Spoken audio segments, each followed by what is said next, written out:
Selamat malam Bapak Ibu saudara sekalian yang dikasihi dalam Tuhan. Pada malam hari ini kita akan bersama-sama membahas satu tokoh di dalam Perjanjian Lama. Saya mengambil tokoh yaitu Elia, yang saya berikan tema mengalami Allah dalam keheningan. Bapak Ibu, mungkin kita bertanya-tanya, ini kok kenapa tokoh Perjanjian Lamanya yang diambil sudah cukup terkenal, yaitu Elia. Ya, Bapak Ibu, memang Elia sudah cukup terkenal. Dan bahkan di dalam peristiwa transfigurasi, Elia pun turut hadir bersama dengan Musa. Dan juga orang Israel sangat respect terhadap Elia sebagai seorang nabi. Dan juga Elia tidak mengalami kematian. Dia diangkat oleh Allah dengan mengendarai kereta berapi. Bapak Ibu, memang Elia luar biasa dan juga sangat terkenal di kalangan orang Israel dan juga di kalangan orang Kristen masa kini. Namun kita mau sama-sama belajar bahwa Elia juga adalah seorang manusia biasa yang dipakai oleh Tuhan yang luar biasa. Kita akan melihat bagaimana ada satu titik Nabi Elia mengalami kelelahan di dalam pelayanannya. Ada kelelahan fisik, ada kelelahan rohani yang diderita oleh Elia. Mari kita bersama-sama membuka Alkitab kita dari 1 Raja-Raja pasal yang ke-19 ayat yang ke-9 sampai 13. 1 Raja-Raja pasal 19 ayat 9 sampai 13. Allah menyatakan diri di gunung Horeb. Di sana masuklah ia ke dalam sebuah gua dan bermalam di situ. Maka firman Tuhan datang kepadanya demikian, "Apakah kerjamu di sini, hai Elia?" Jawabnya, "Aku bekerja segiat-giatnya bagi Tuhan Allah semesta alam, karena orang Israel meninggalkan perjanjianmu, meruntuhkan mezbah-mezbahmu, dan membunuh nabi-nabimu dengan pedang. Hanya aku seorang dirilah yang masih hidup, dan mereka ingin mencabut nyawaku."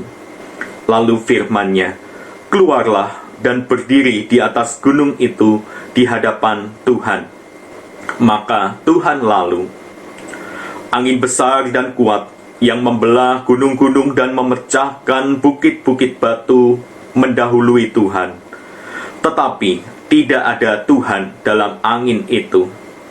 Dan sesudah angin itu datanglah gempa, tetapi tidak ada Tuhan dalam gempa itu. Dan sesudah gempa itu datanglah api, tetapi tidak ada Tuhan dalam api itu.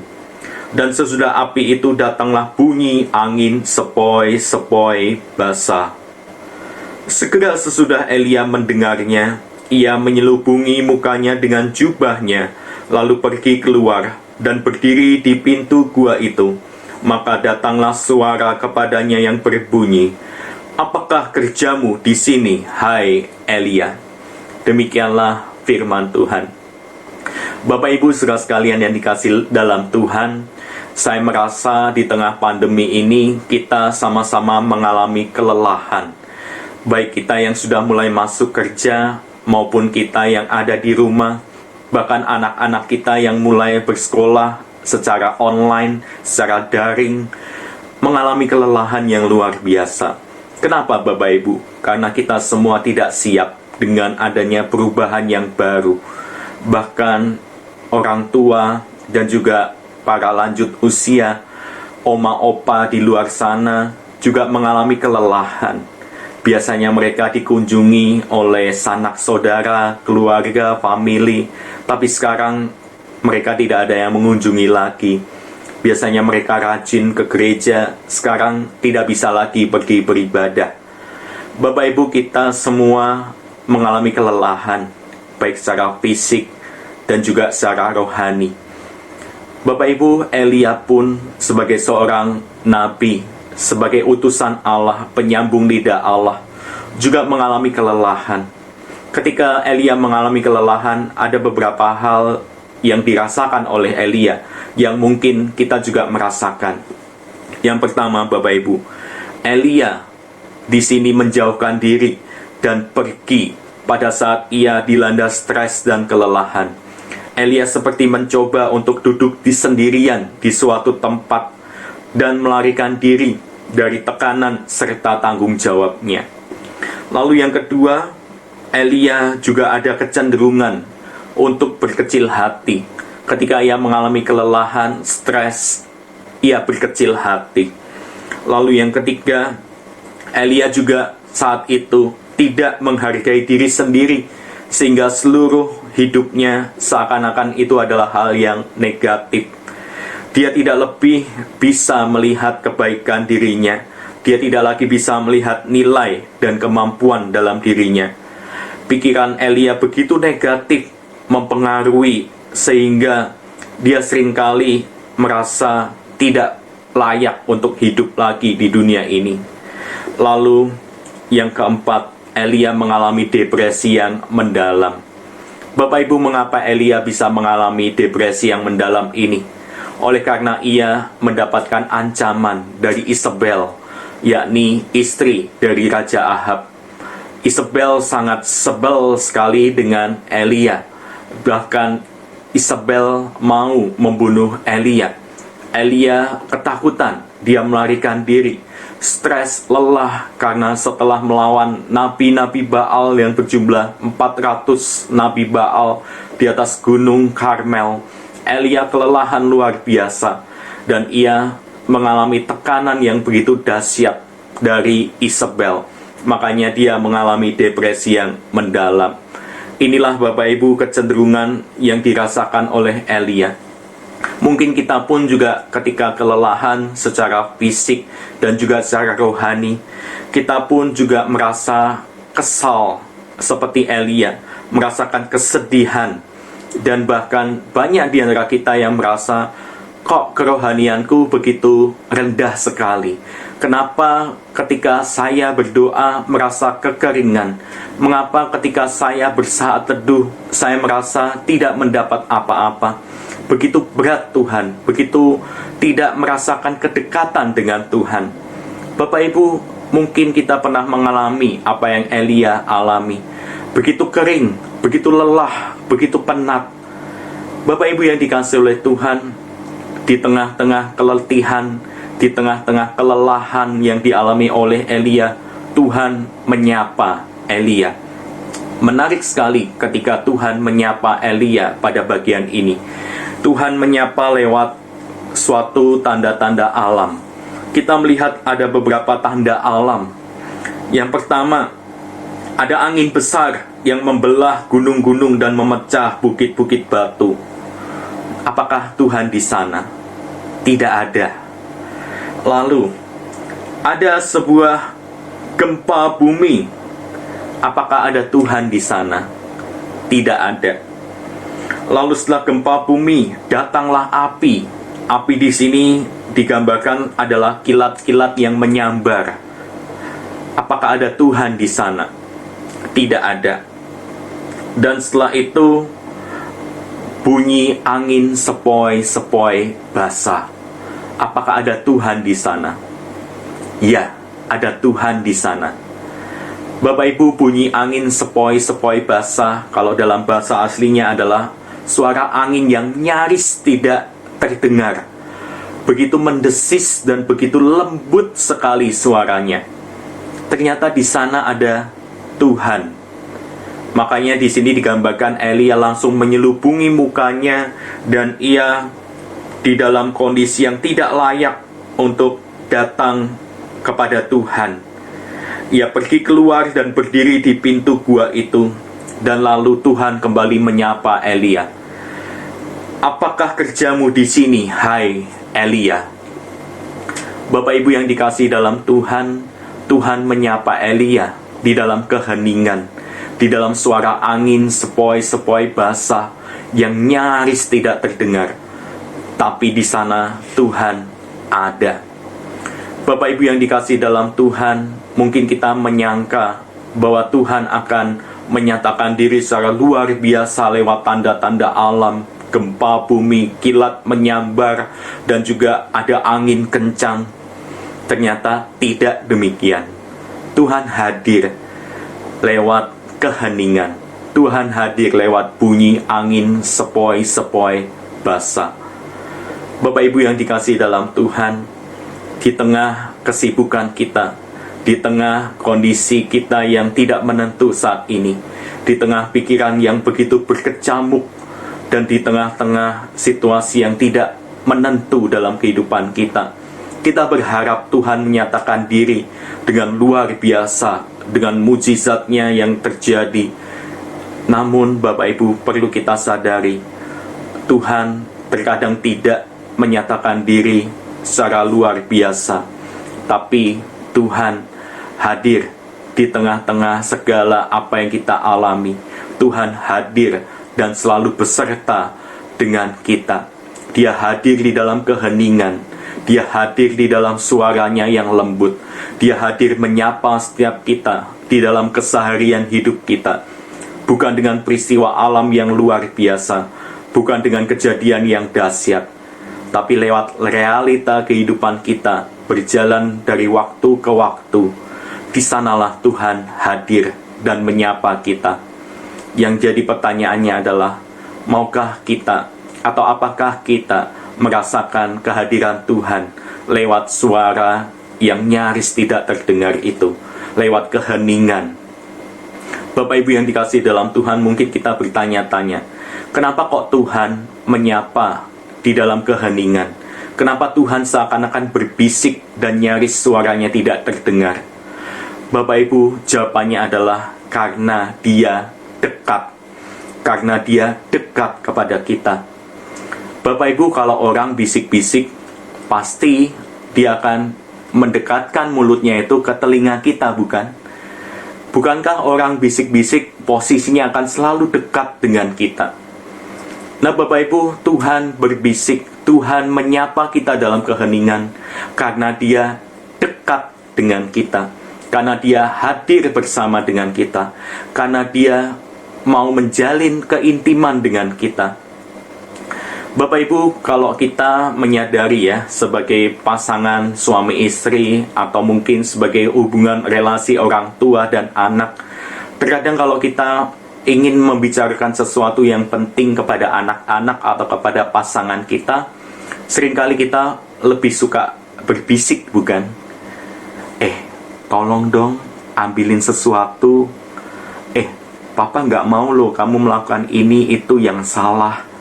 Seringkali kita berbisik, bukan, ketika ingin menyatakan suatu hal yang penting kepada anak-anak ataupun kepada pasangan. Dan ketika kita berbisik, bukankah ada rasa kedekatan atau ada rasa keintiman relasional yang orang lain di luar sana tidak bisa mengalaminya, seperti kita dengan pasangan kita atau kita dengan anak-anak kita? Bapak Ibu yang dikasihi oleh Tuhan, itulah Tuhan kita. Dia begitu dekat dengan kita. Makanya terkadang Tuhan berbisik, Tuhan menyapa kita dengan lembut, Tuhan ada di dalam keheningan. Bapak Ibu yang dikasihi dalam Tuhan, maukah kita lebih peka lagi mendengar suara Tuhan di tengah keheningan, di tengah rasa yang sepertinya tidak ada suara? Maukah kita lebih peka lagi mendengarkan suara Tuhan? Bapak Ibu yang dikasihi dalam Tuhan, ketika kita mendengar, kita mau mendengarkan dengan hati. Ada satu hal yang menarik Bapak Ibu, dari kata hati, dalam bahasa Inggrisnya adalah heart. Kata heart itu, kalau kita ambil tengah-tengahnya, apa yang kita dapat Bapak Ibu? H dan T-nya hilang Bapak Ibu. Kita dapat kata ear. Ear itu adalah telinga. Nah, kita mau Bapak Ibu mendengar suara Tuhan lewat telinga batin kita, lewat hati kita. Kita mau mendengarkan suara Tuhan dalam keheningan, dalam waktu-waktu teduh kita. Bapak Ibu, terkadang kita ini suka dualisme antara pekerjaan dengan waktu-waktu teduh ataupun lewat pelayanan-pelayanan kita. Terkadang kita memisahkan akan hal itu.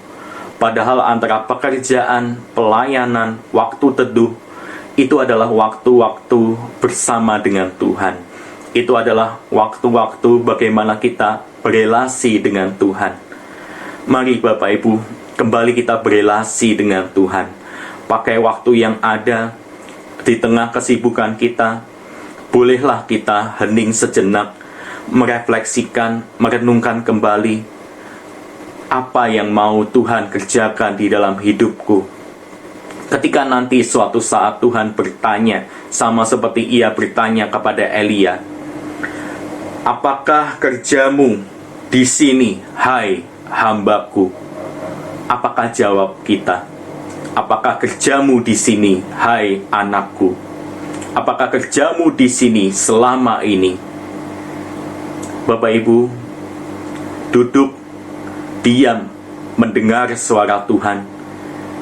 Kalau kita renungkan, sama seperti Maria, itu adalah bagian yang terbaik yang tidak akan pernah diambil daripada kita. Mari Bapak Ibu, duduk, diam, meluangkan waktu untuk mendengarkan suara Tuhan.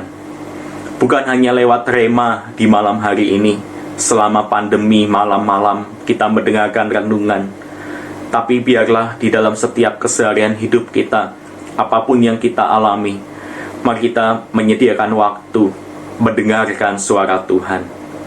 Mendengar suara Tuhan bukan berarti kita tidak melakukan apa-apa, karena mendengar itu sendiri adalah kata kerja. Kita mengerjakan sesuatu, berusaha untuk mendengarkan suara Tuhan, berusaha untuk memahami kehendak Tuhan. Bapak Ibu, saudara sekalian yang dikasihi dalam Tuhan, biarlah setiap kita boleh menemukan Allah di dalam keheningan hidup kita. Amin. Mari kita bersatu dalam doa.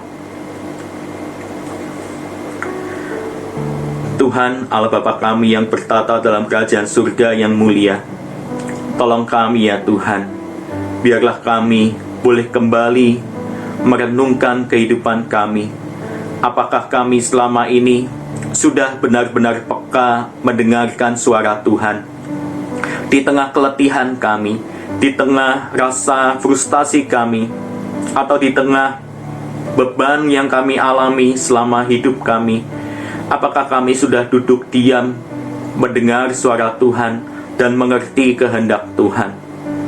Tuhan tolong kami, berikan kami waktu, untuk kami boleh memiliki waktu teduh bersama dengan Tuhan. Kami boleh kembali lagi untuk duduk diam di dekat kaki Tuhan, merasakan waktu hening, merasakan waktu kebersamaan dengan Tuhan. Ya Tuhan, kami berdoa, biarlah di dalam setiap kesibukan kami, di dalam setiap aktivitas-aktivitas kami boleh kembali dekat dengan Tuhan. Karena relasi kami dengan Tuhan dapat terjalin lewat keakraban yang dibangun dari hari ke sehari. Ya Tuhan, Allah Bapa kami yang bertata dalam kerajaan surga yang mulia, kami juga turut berdoa, menyerahkan untuk saudara-saudara kami yang masih bergumul dengan sakit penyakit, atau bahkan ada di antara mereka di luar sana terjangkit COVID-19. Kami berdoa ya Tuhan, kuatkan mereka, sembuhkan mereka. Kami juga berdoa ya Tuhan untuk tim dokter, tim medis yang masih terus berjuang menangani para pasien. Kiranya Tuhan juga hadir bersama mereka, menguatkan, dan Tuhan yang akan terus menopang mereka. Terima kasih ya Tuhan. Kami serahkan untuk segala pekerjaan kami, di mana kami sudah mulai bekerja, dan mungkin ada di antara kami juga bergumul mencari pekerjaan yang baru, dan masih berusaha untuk beradaptasi dengan lingkungan yang baru. Oh Tuhan, tolong kami, supaya kami boleh tetap mendapatkan hikmat dari Tuhan untuk beradaptasi dengan baik. Dan di dalam setiap pekerjaan kami yang melelahkan, Tuhan tolong kuatkan kami. Kiranya kami boleh tetap menjalin kebersamaan, keakraban bersama dengan Tuhan di dalam keheningan. Terima kasih ya Tuhan. Tolong kami ya Tuhan, berikan kami hikmat untuk kami boleh menemukan waktu yang tepat untuk kami menjalin keakraban, keintiman dengan Tuhan sendiri. Terima kasih ya Tuhan, kami serahkan untuk istirahat malam kami di malam hari ini. Biarlah Tuhan pimpin istirahat malam kami, berikan kami istirahat yang baik, berikan kami tidur yang cukup, sehingga esok hari kami boleh bangun dengan tubuh yang segar, dan kami boleh kembali beraktivitas bersama dengan Tuhan. Terima kasih ya Tuhan. Inilah setiap doa kami. Kami juga berdoa untuk pemerintahan kami. Berikan hikmat, berikan kekuatan, dan hati yang takut akan Tuhan di dalam menentukan kebijakan-kebijakan di tengah bangsa dan negara kami. Terima kasih ya Tuhan. Terpujilah nama Tuhan. Hanya dalam nama Tuhan Yesus kami sudah berdoa. Amin. Selamat malam Bapak Ibu. Tuhan Yesus memberkati kita sekalian.